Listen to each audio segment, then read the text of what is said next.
Question number 33.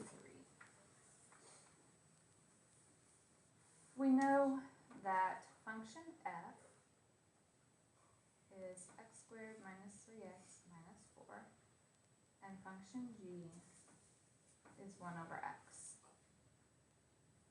So when we ask for f times g, f is x squared minus 3x minus 4, g is 1 over x. Most of you yesterday got to this point and then had a lot of trouble deciding what happens next. You are distributing this to each of them. So it means x squared times 1 over x minus 3x times 1 over x minus 4 times 1 over x. When you have x on top and bottom, what happens? You subtract their exponents or cancel one out and you just have x left. In this term we have x on top, x on the bottom, so that drops and all we're left with is 3. Here the x doesn't cancel, so it's just 4 over x. So that's our final answer. On B, it asks for g composed with f. Remember, that means g of f of x. So we always start on the inside. F is x squared minus 3x minus 4.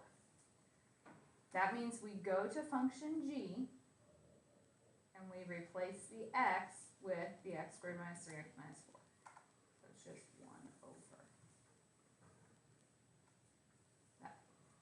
that. A few people yesterday had factored that, which is fine.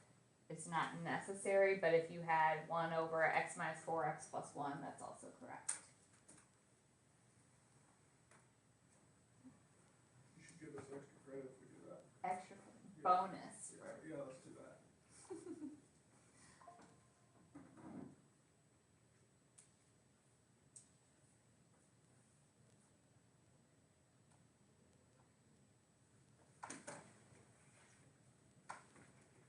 Okay, 34, we are talking about domain. Domain, we really have 2 rules that we need to remember. In a fraction,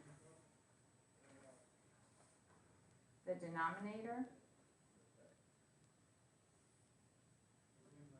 can't be 0.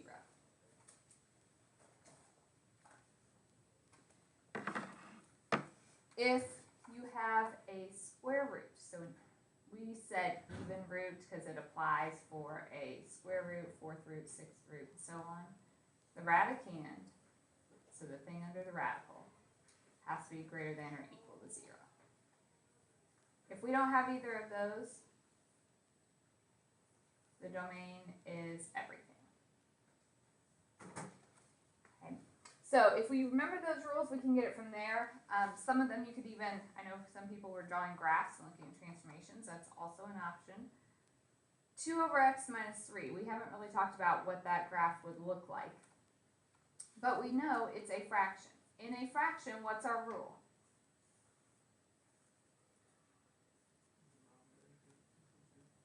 So my denominator, x minus 3, cannot be 0. So that means x cannot be 3.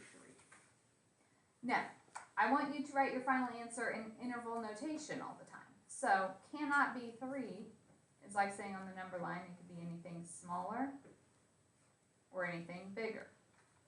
So it's negative infinity to 3, union 3 to infinity. Everything smaller than 3 and everything bigger than 3.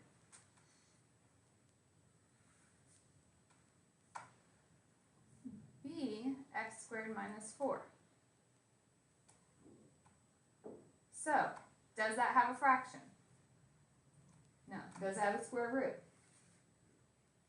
It has a square, not a square root. So what's my domain? Infinity, positive infinity. Some people were drawing graphs here, which is fine. You know, x squared is a parabola. What does a minus 4 do to it? Down 4, and so if we look at that, we can still see from this graph, x is everything. So you don't really have to show me any work there. We don't have a fraction, we don't have a radical, so x could be whatever. On C, we have the square root of x minus 7. If it's an even root, we know that the thing under the radical has to be positive, because otherwise you get imaginary. So x minus 7 is greater than or equal to 0. So that means x is greater than or equal to 7.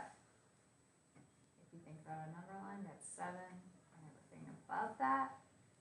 So my domain is bracket 7 to infinity. You could have also drawn the square root graph and thought about your transformations. It would move it to the right 7 and get it from there.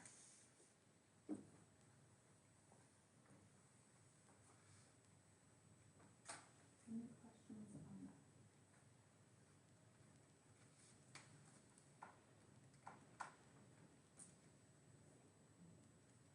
37.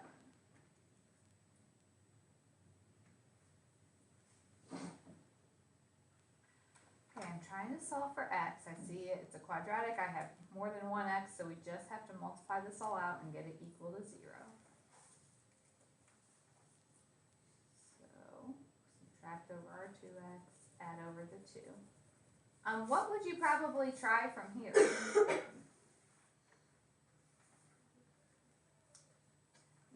You would probably first see if you can do slip and slide, because that will be the fastest. But does anything multiply 6 and add to -2? No. So that means we have to go with one of our methods that always works, which is either completing the square or quadratic formula. The one thing you really have to remember is that is based off this quadratic, not after we moved the 3 down. Okay, so I need to just get rid of this. It didn't work. So I'm either completing square or quadratic formula from this point. Most of you are doing quadratic formula on those. But either works. So here's our quadratic formula. So opposite of b. B is -2, so the opposite of -2 is +2. Plus or minus the square root of b squared minus 4 times a times c all over 2a.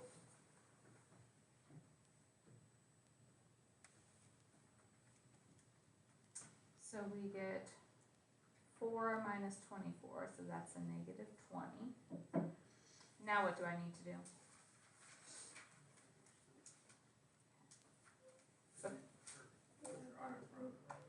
So an I comes out. 20 can break into 4 and 5. Square root of 4 is 2, so 2i radical 5. And then finally, we have to break this up because it has an I in it. And so we reduce 2 over 6 is 1/3. 2i radical 5 over 6 would be I radical 5 over 3. And if you complete the square, you should get the exact same thing. Does anyone need me to? So for completing square, the front has to be a 1, right? Yes, so your So very we'll- first step would be to divide everything by Oh, so 3. you just divide it.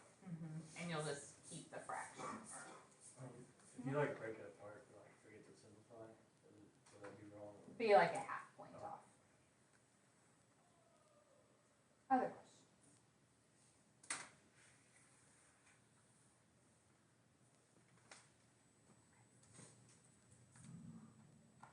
$38.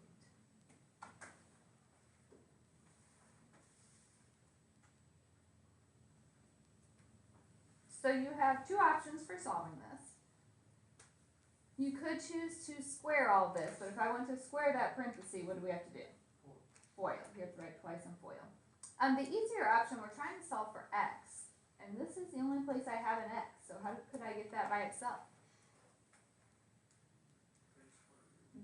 When you add a square root, you have to do plus and minus with it. So we get 3x minus 5 equals plus or minus 9. Now, one problem I saw yesterday, people were adding over their 5 and saying 3x equals plus or minus 14, and that is wrong. Because at this point, we have two separate things. This means 3x minus 5 could equal 9, or 3x minus 5 could equal -9. When you add over your 5, this one gives me 14, but this one gives me negative 4. So make sure you're careful there. Divide by 3, and we get 14 thirds and negative 4 thirds. Okay, so just make sure if you choose to add over your 5 here, what that means is you have 5 plus or minus 9. 5 plus 9 is 14. 5 minus 9 is negative 4. So make sure you watch that.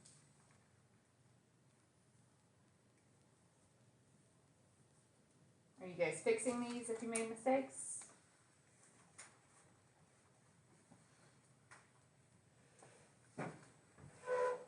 Hmm.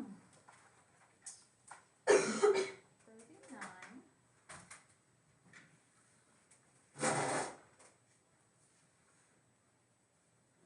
So if you try slip and slide, same thing, multiply to 12 and add to negative 5. No. So we have to go back to this original.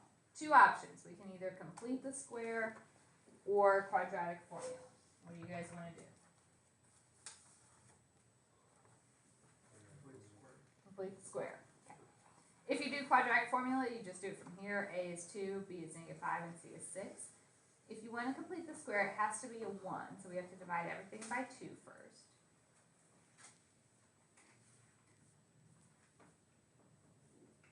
And we have to move the constant to the other side.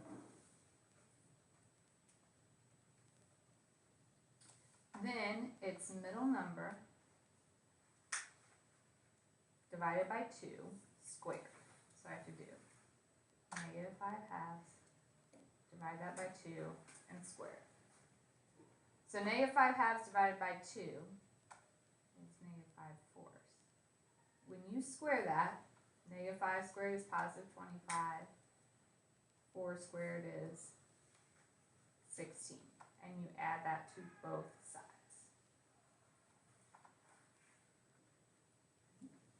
Then this should factor into a perfect square. So you can either think, what multiplies 25 over 16 and it adds to negative 5 halves, or I've told you it's the number you had before you squared. So it's x minus 5 fourths squared. Okay, negative 3 plus 25 over 16. What's that give me? Negative 23 over 16. You guys checking my math, or you just trust me? What would we do next?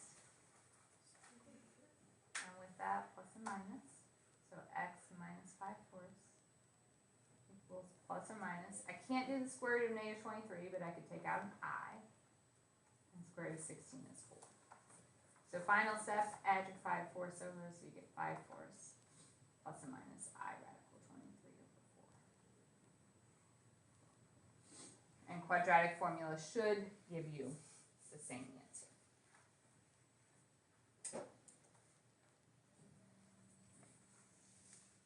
40 and 41, those were the inequalities. So remember, with those inequalities, what do I expect you to do after you find what makes it equal 0?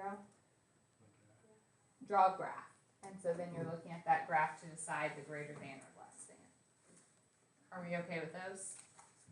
Did you do 41? Sure.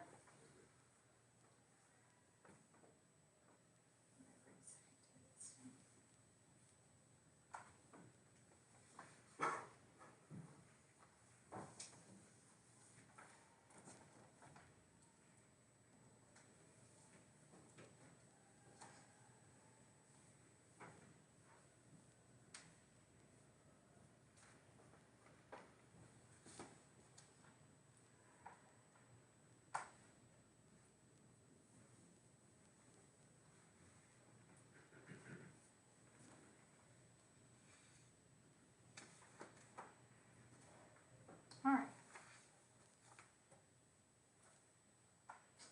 What would be my first step here? That would leave me with 3x minus 8 less than or equal to 0.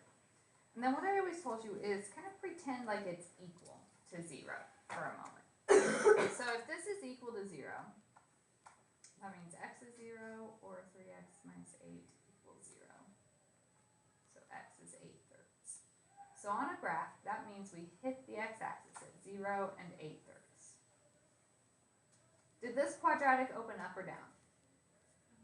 Up. We know that because it's a positive. Okay, we wanted less than. Less than is below the x-axis. So we can see it's below in between these two numbers. Equal to means bracket, so it'd be a bracket at 0, comma 8/3 with a bracket. If I had asked for greater than 0, what would your answer have been?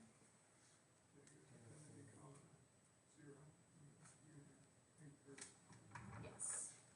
So it'll either be 1 piece or 2 for your answer. You have to look at your graph to know. Is that okay? Let's look at problem 42. So if you think back to our last test, I have asked you when we have maximums or minimums of a quadratic a lot. So first of all, if I'm asking if it has a max or a min, what do you have to think about? Whether A is negative or not. Right. That negative coefficient tells me it opens down, which means this point is a max. Anytime I ask you to find the max or min, what am I asking you to find? The vertex. How do we find a vertex? So the opposite of 4, the 2 times -2, and that gives me 1. But I really need what value? I don't just want the x. What do I need for the actual max or min? We need the y, like our order pair. So if I plug in the 1 to my equation,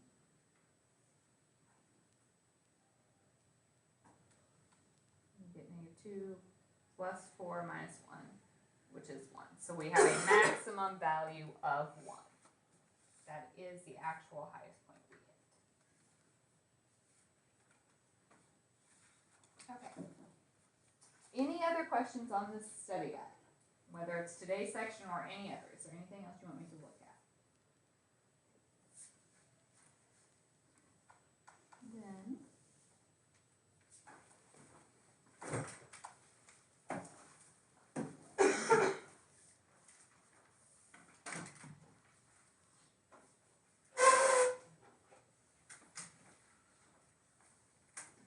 so first one, breaking down radicals. Seemed like we were really good with square roots, but if it was a cube root or something, people struggled a little bit more. So we start with our coefficient, 128. I need a perfect cube that I can break that into. What's a perfect cube that goes into 128? That's 64 and 2. So the cube root of 64 is 4. That means a 4 comes out, and I have a 2 left under my cube root symbol. Can't do that. Okay, if we have 5 x's, how many groups of 3 can we form? How many x's are left over? If I have 12 y's, how many groups of 3 can I form? How many left over? 0, so we just don't put anything there. If I have 7 z's, how many groups of 3 can I form? How many z's are left over? So my answer, 4x y to the 4th z squared times the cube root of 2x squared z. So you need to be able to break down radicals, whether it's a square root, a cube root, or something else. Any issues with that one?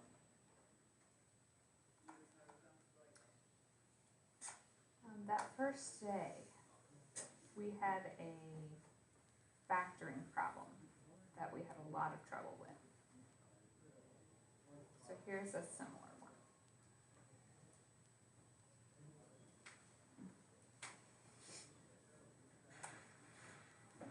Where do you always start when you're factoring? What do we look for first? GCF. Is there a greatest common factor? Then our strategy is based on the number of terms. So if it's 2 terms, we check if we can do a difference of squares. 3 terms, we check slip and slide. What's our strategy for 4 terms? Grouping. But you have to be very careful. I'm going to put the first 2 in parentheses. Can I put this parenthesis after a subtraction? You have to distribute that, right? Okay, before I add my parentheses, I'm going to make this plus negative 12. And then add my parentheses. So it should always be a plus sign in between those 2. Make the 8 line here. No, that's why we have to change the sign before we add the parentheses, because otherwise it would change the 8. I always just put my parentheses in front of the. Technically, Is that that's okay? wrong, because it would make it look like you were multiplying the 2 parentheses, and we're not, we're adding the 2. Do you see what I mean by that? And I always, I guess it just, Yeah. so whether we do. Alright, now we factor each parentheses, so what can we take out of the first one? And that leaves us with 3x plus 2. What can we take out of the second one?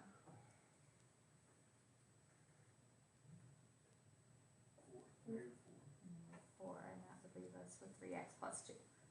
We know our grouping works if these 2 parentheses match. So now I'm factoring, I have 2 terms, the thing they both have is a 3x plus 2. So we'll take that out, and we're left with the x squared minus 4. Am I done? No. What can I do now?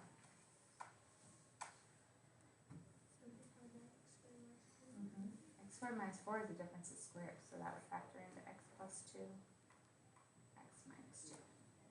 So you always need to make sure your answer is completely simplified.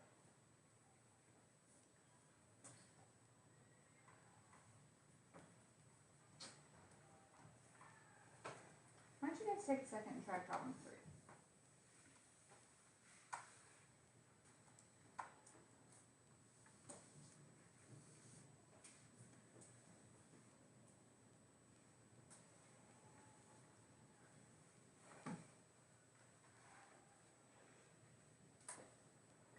So we have to do 2 formulas here. We need our slope, y2 minus y1 over x2 minus x1. So that gives me a positive 3/7. Then we do our point slope form. So we take one of our points. It does not matter which one, so I'll just go with the first one. So y minus y1 equals our m times x minus x1, so minus negative plus 3. So if we distribute, add over the 2, we get y equals 3/7 x plus 23 over 7. Find slope, then use one of your points to write your equation.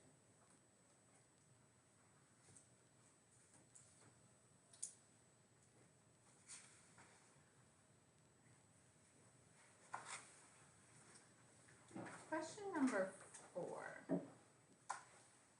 If lines are parallel, what do we know? It was the same slope. How do we find the slope of this line? Get 11x. So my slope is just the coefficient of x, which is negative 2.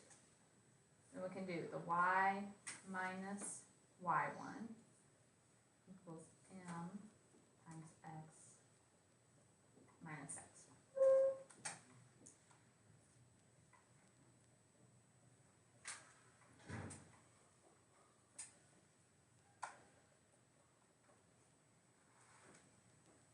Subtract over the 6.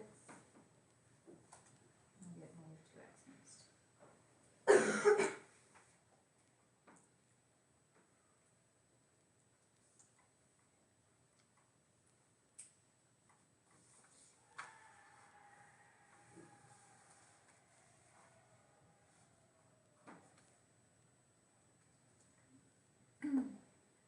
one more along these lines.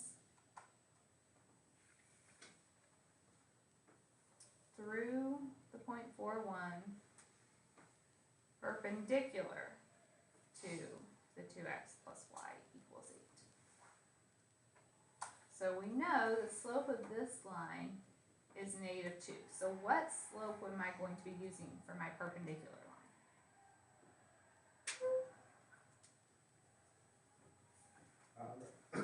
Opposite reciprocal. So this is like a -2/1, so you flip it and change the sign.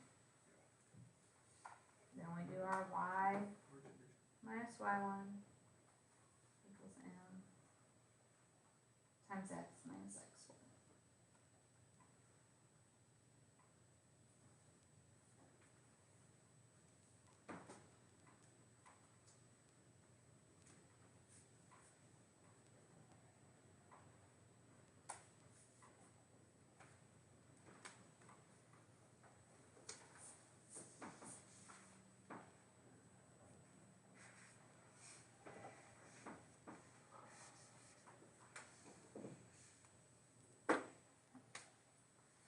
Any questions about our equations of lines?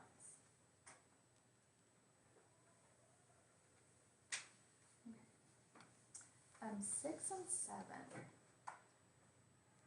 So question number 6, I'm asking you to divide these fractions.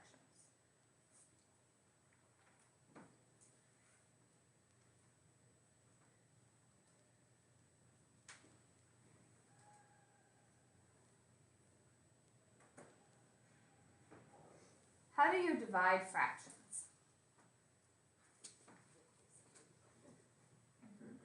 Flip the second one and multiply.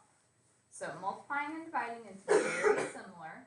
We have one extra step here where we have to change it to a multiplication problem. So times, and we flip this one.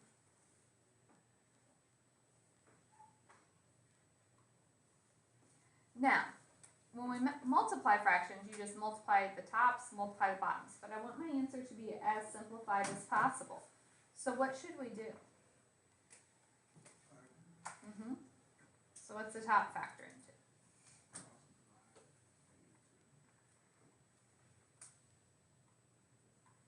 What about the bottom? So this would be a very good short answer question. There's several steps here. X squared minus 1, what's that break into?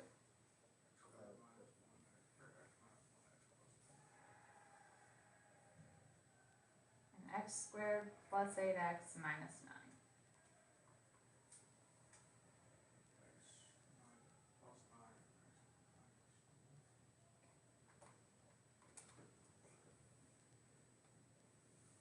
So we have to flip and multiply, factor everything. Now, if anything is on both top and bottom, it reduces. It doesn't matter if it's in the same fraction or different ones. So we can cancel out the x minus 2's, the x minus 1's, also the x plus 9. So then all I have left is x plus 1 divided by x plus 3. Can I cancel these x's? No, it's more than one term, they're adding. So this is my final answer.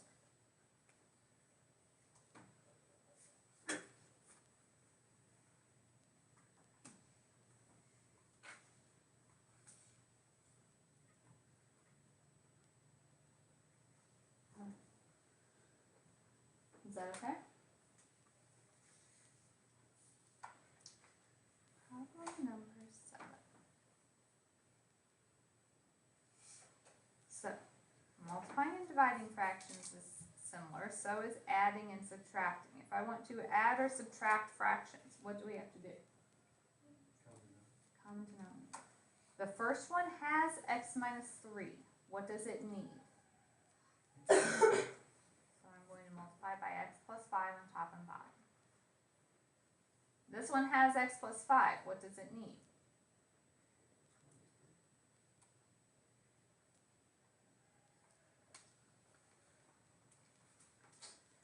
At this point, we're multiplying out the top, so we get x squared plus 5x. You can multiply out the bottom, you do not have to, so if you would like to leave it factored, that is just fine. for here, if I distribute my 4x, that's 4x squared minus 12x.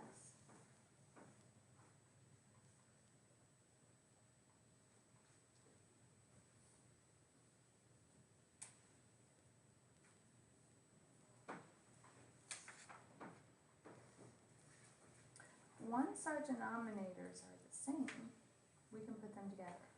And because it's subtraction, I'll change this to a plus and distribute my negatives. When you add or subtract fractions, the denominator does not change.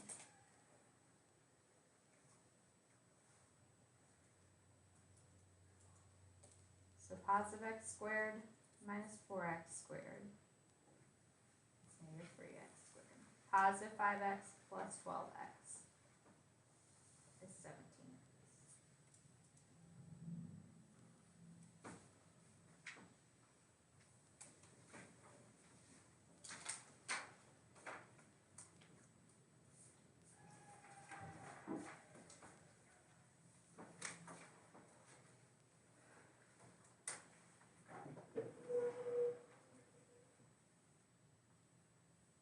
Any questions about those? I put a couple word problems on here because we've had trouble with those. So number 8 says an investor has $21,500. She invests some at 2% interest and the rest at 6% interest. In 1 year, she earns $870. How much is invested at each rate? What do we do on these problems?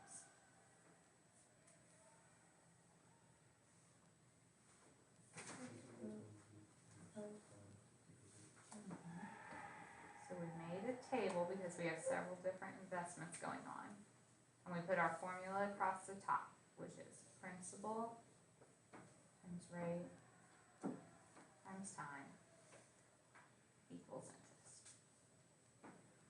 So anytime we have a lot of information, this is what we did to organize it. I think I had a distance problem on your study guide maybe. We need to label our rows. I don't care how specific you are. You can call it first, second, and total. You can label it by your interest rates. We're going to put sum at 2%, sum at 6%, and our total.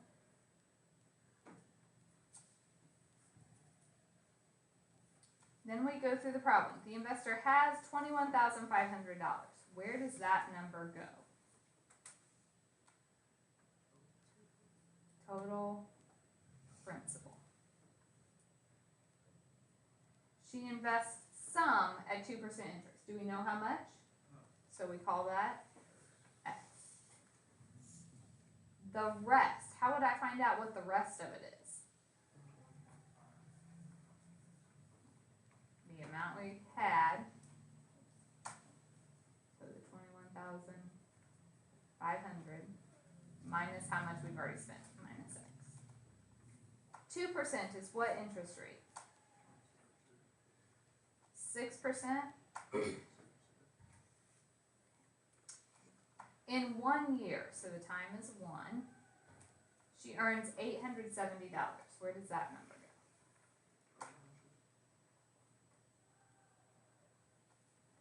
So now we multiply.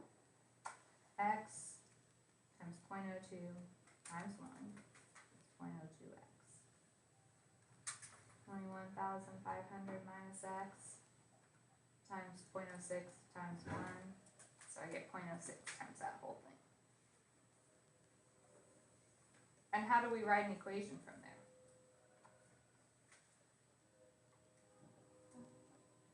Add the first two to equal your total.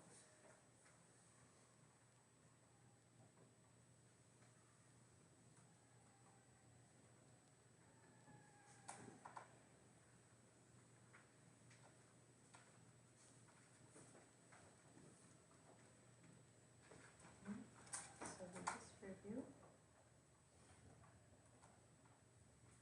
21,500 times 0.06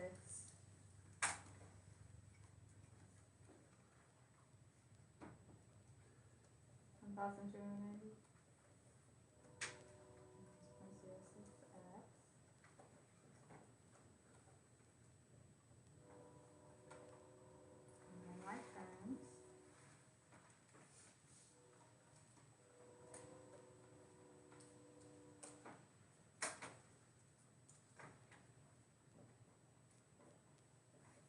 subtract over the 1290. That gives me 4 5.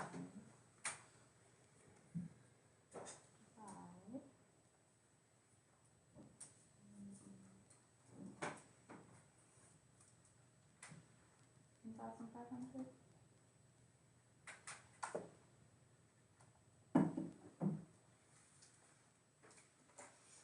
Am I finished? Yes. Right. We have to go back and answer the question.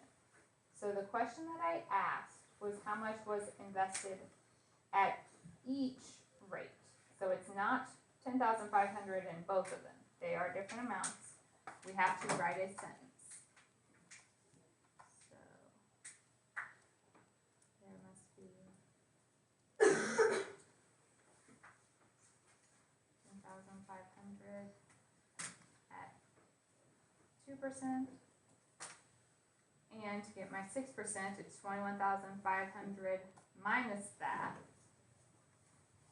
This gives me 11,000.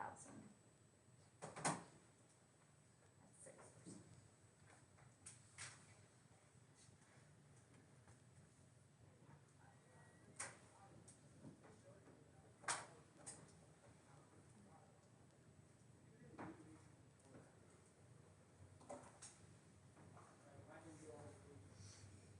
Any questions there?